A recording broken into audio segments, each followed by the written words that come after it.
bonsoir amis chers internautes yu Wanema TV dal leen ak jàmm tey nag ñu amaat mbégte ñëw jàkkaarloo ak yéen waaye nag tey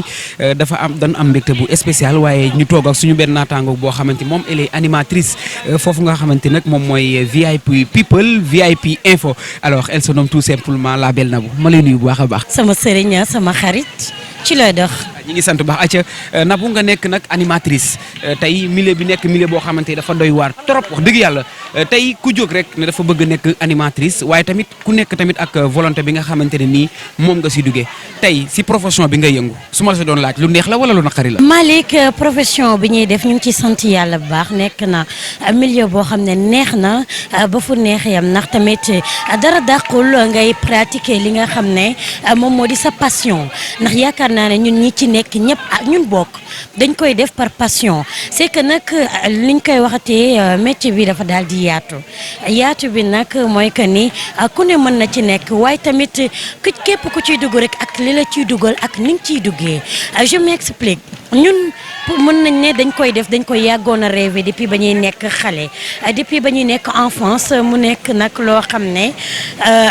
passion la ci ñun moom la ñuy pratiquer à cœur ouvert di ko pratiquer que xol bu neex par contre am na ci ñoo xam ne nag dañoo dugg ci milieu bi juste pour lijjanti seeni carnet d'adresse juste pour def buzz juste di def télé comme si pour le simple plaisir de faire la télé alors que mooy loolu daal bëri na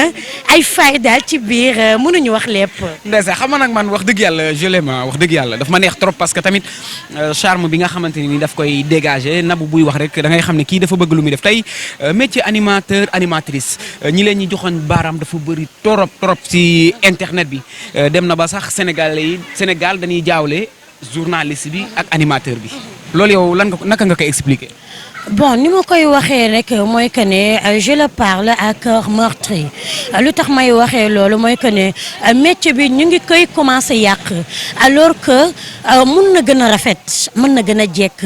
je m'explique métier bi léegi dëgg la ku jot dugg ci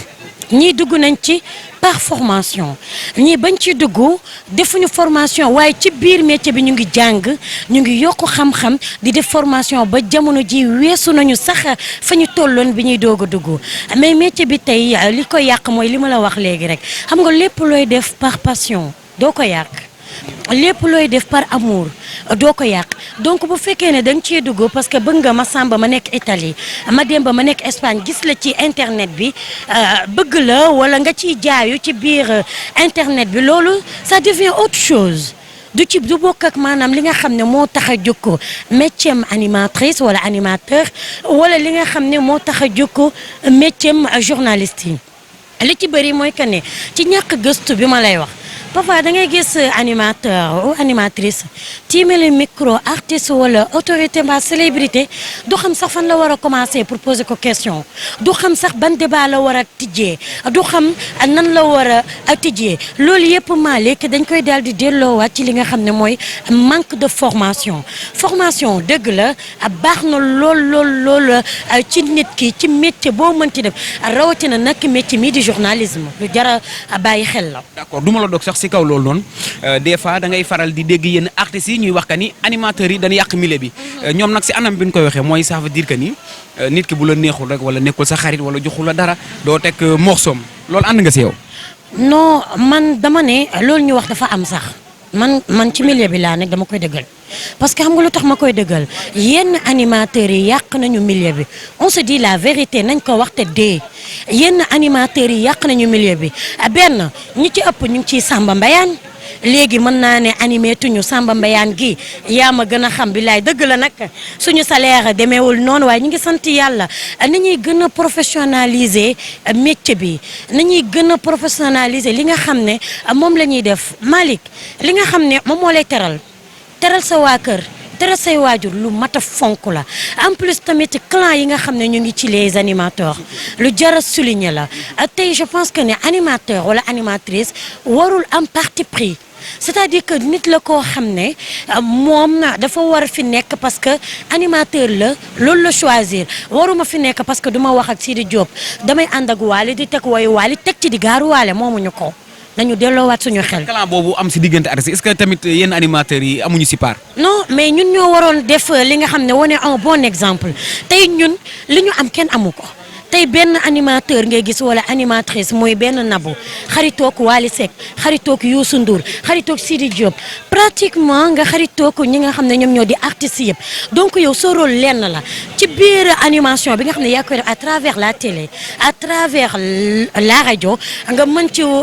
donner un bon exemple tey mën nga tooñ Sidi Diop ne ko diw sa doomu ndey la ci biir animation bi yéen a bokk ndey yéen a bokk baay boo jógee Sidi Diop tooñ Wally boo jógee nangam Wally même en dehors rajo bi en dehors télé bi mën nga leen woo pourquoi pas ñun les animateurs ñuy dem a def médiation entre les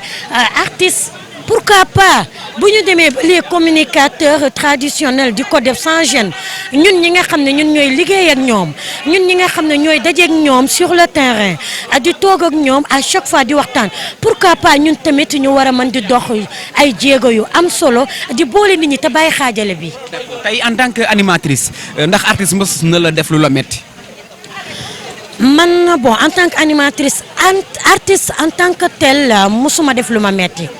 mais suñu milieu bi tamit lu jar a xoolaat leen ndax cër gi nga xam ne war nañ ko jox journaliste yi des na lu tax ma wax ko nag mooy que ne par exemple programme day am lu mel ni grand théâtre nga war a ñëw jot sa accréditation à temps dem sa kër pour mën a préparer wu ñëw boo ñëwee ñu lay këyitloo di la barajee di la lijjanti di la yuuxu di la engueuler ci loo xam ne yow ñoom ñoo la tax a jóg ak sénégalais yi nga xam ne sénégalais lambda yi nga xam ne ñu ngi toog seen biiri kër gisuñu mënuñu déplacé wu dem ci lieu bi ñun ñoo mën a ñëw filmer leen ko wan leen daanaan yi nga xam ne déplacé wu nañu ñëw ci soirée bi pour jëmmal ko ñun ñoo leen war a mën a wan li nga xam ne moom moo xew ci soirée kooku defaale it promotion wu artiste bi donc ñun tamit jot na ñu joxaat ñu suñu gëdd mais man tamit su may blâmer ci ñun laay njëkk a blâmer parce que tamit bu ñu amoon yenn fulla gu mat sëkk gi ci à travers les artistes wallahi azim ñoom dinañu xëy di daw suñu ginnaaw ndax ñoom mënuñu dem sans ñun ñun aussi mënuñu dem sans ñoom mais dañuy dem ci milieu ñu xoqatal la def la lu la metti nga war a mën a gàddu say matériel gedd ñibbi bàyyi ko ak événement te xam ne bu ñëpp demee du feeñ nga dem am ñeneen ñoo xam ne comme ni ma ko waxee xamee rek doy na waar daal di jaaraat ci suuf dem couvrir événement bi mais bu ñu déggoo woon rek Malick mu neex nañ jéem a déggoo rek. balaa ma lay bàyyi nag xam nga nag moom suy wax c'est le cœur qui parle franchement parce que nag li muy def muy métier animatrice daf ko bëgg aussi mu nekk loo xamante ni man je me dis toujours que ni don la si moom alors nga nekk si milieu showbiz bi récemment il y a des problèmes yoo xamante ne nii mi ngi am si diggante artistes yi tey Sidi Diop fii Wally Seck fii ban analyse nga siy def. Malick analyse bi ma ciy def mooy que ni nañu liggéey te bàyyi coow li amul solo que muy Sidi Diop que muy Wally Balago Seck que muy sax le roi des rois di Youssou ma jigéen Ndour suñuy papa wax bu la dellulul ginnaaw jëmalewul kenn kanam nañuy liggéey te tamit nañ jël suñu xol yi boole ko dëgg la nag niñ koy waxatee comment dirais-je concurrence mënut a ñàkk ci milieu mais nañ ko def professionnellement nañ ko def à l'amiable ñun ñëpp ñoo bokk ndey ñoo bokk baay milieu bi dafa yaatu ku ne xaj na Sidi Diop jeune talent yi yegg seegut ak ñiy bëgg a ñëw sax ñëpp ñëw leen mais lépp rek nañ ko teg ci yar ak teggin teg ko ci xol bu rafet tijji suñu xol yi yaatalante Sénégal jëm kanam loolu rek lañ fi am. mais Nabou ban message ngay wax jeunes yi nga xamante ne tey dañ bëgg a dugg si milieu journalisme si milieu animateur animatrice lan nga leen wax. message bi ma leen di jox moom lenn rek la mooy que ne bëgg leen ko gëm leen ko kër gi yaatu na ku ne mën nga ci gis sa bopp ci li nga xam ne yaa ngi koy def mais tamit di ma leen bàyyi te joxaatuma leen beneen message ngir yàlla te yàlla rek tax sama mbokk animatrice yi sama mbokk animateurs yi sama mbokk journaliste yi yokku leen seen xam-xam gaaro waare wante beek xastante bi du suñu cër ñun defar moo ñu war boole moo ñu war man dafa am benn animateur boo xam ne man dama ko naw mu bokk ci samay idole muy Boubacar Diallo